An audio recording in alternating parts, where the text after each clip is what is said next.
Greetings. Welcome to Dollar Theater, the Voters Edition. We're running a little late, but we'll catch up right here, right now. Um, so this week we decided to have a little bit of fun, and it turned out to be a little.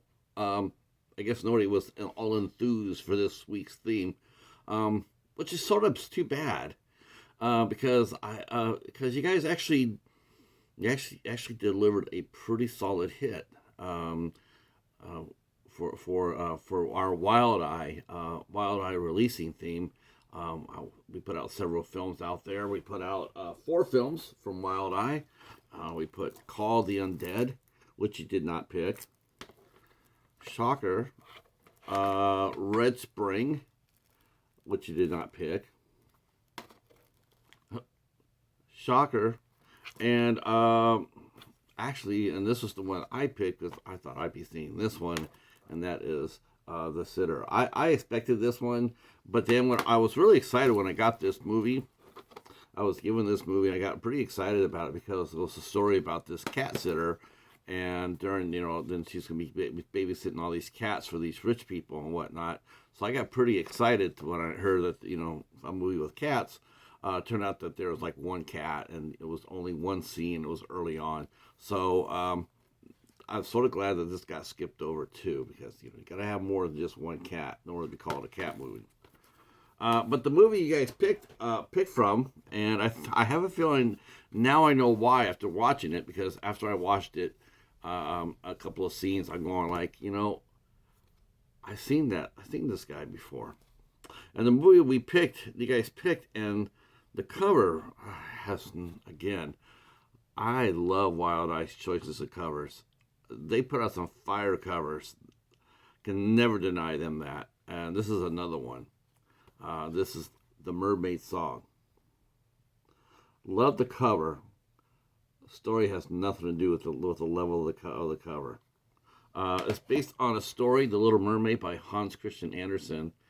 And it's set in the 1930s America during the Great Depression, and a family living in the Dust Bowl.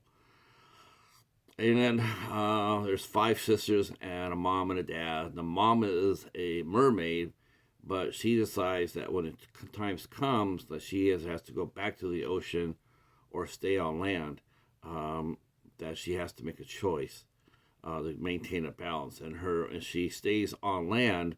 Then it falls down her daughter after that, whether she's gonna the same deal. Well, the mom decides to stay on land and with her father, and it's not the wisest choice. The father, he runs a small gas station out in the middle of nowhere, and has his daughters dance. Not burlesque, but dance anyway. So his four daughters. The one's too young. Charlotte's too young.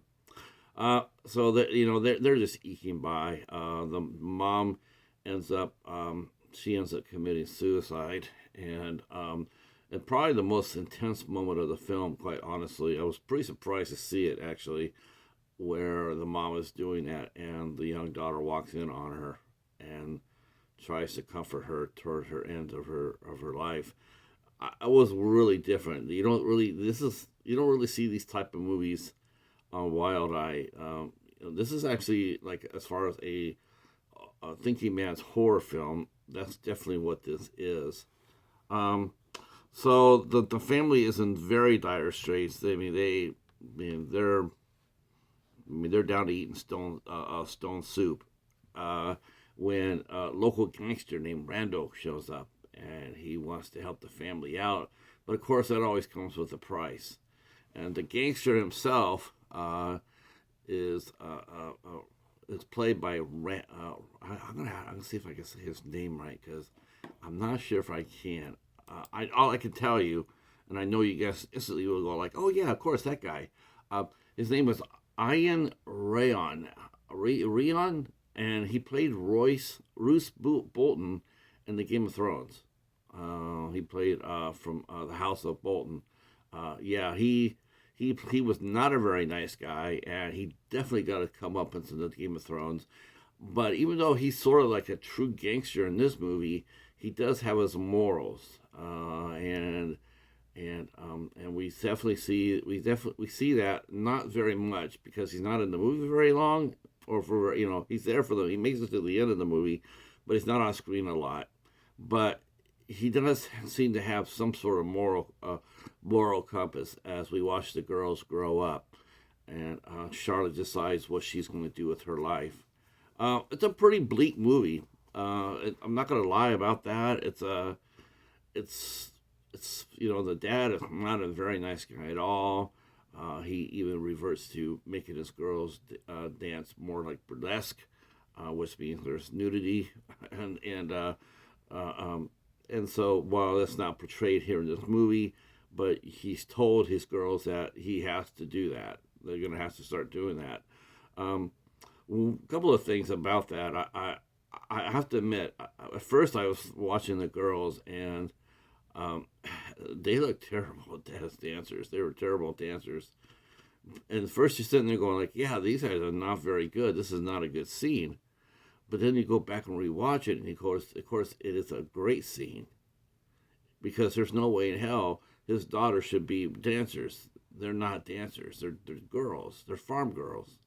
And it made sense for them not to be comfortable dancing in front of men and whatnot. So the scene itself was really well thought out of. And the director of the film, Nicholas Humphreys, was a nice touch. Nicholas Humphreys, he did a nice job for what he had. He had a lot of raw rookies on here. Not too many people. The movie was cutting edge for a lot of actors, including Katelyn Mager, who was before it started doing this movie. She actually made an appearance of 9 episodes for a Call of the Heart. So she has had some experience. I was looking at her resume and I was thinking, wow, what has she done next? And she seems to have dropped off the planet in 2015. Now I'm not sure if she totally retired or not, or she went to school or what have you. But she's a good actress, and she's definitely one to keep an eye on. The only other actor I had heard from is the one from the Game of Thrones. I had heard of Iwan Rheon. I knew who he was.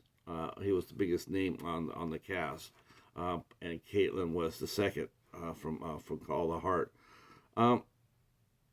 Would I recommend this movie? I guess if you're a fan of Game of Thrones, if you're a fan of, a dedicated fan of When It Calls the Heart, it's photographed beautifully. The cinematography is brilliant.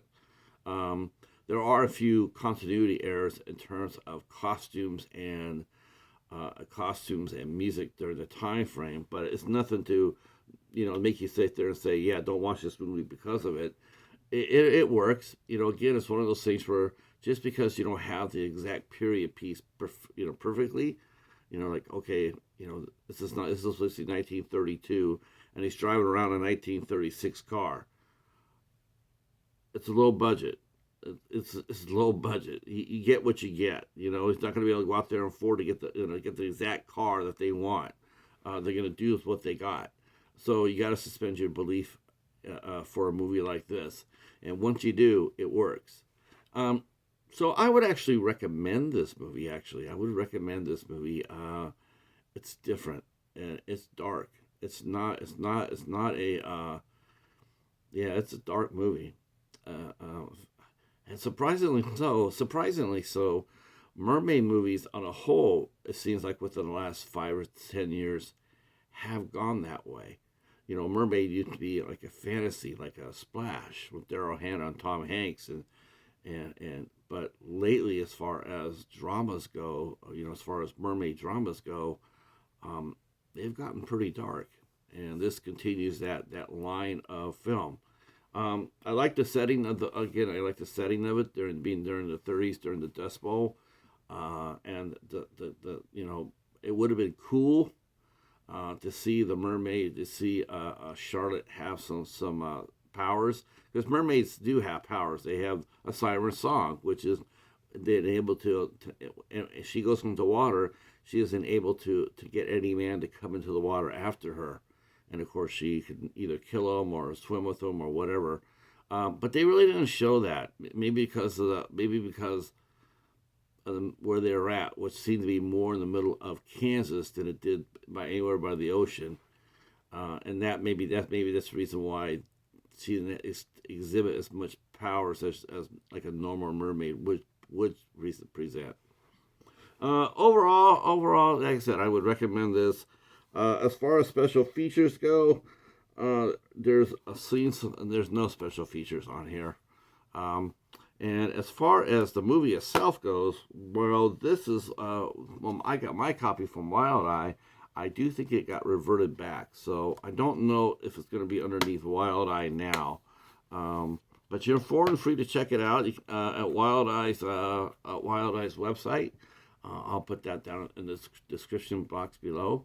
I want to thank you guys all for voting for the Mermaid song. And we will have 4 fresh films up before the end of the night. Before the end of Saturday, we'll have 4 fresh films up. And you guys can start the voting all over again. But yeah, thanks for watching. And we will talk at you next week. If you like what you see, consider hitting the sub button. Drop a comment down below if you've seen the Mermaid song. Let us know what you think of it. I'd like to hear what your thoughts are. And just watch out if Ramsey Bolton comes up to you and offers you to watch his dogs, run the other way. All right, we'll talk at you soon. Peace.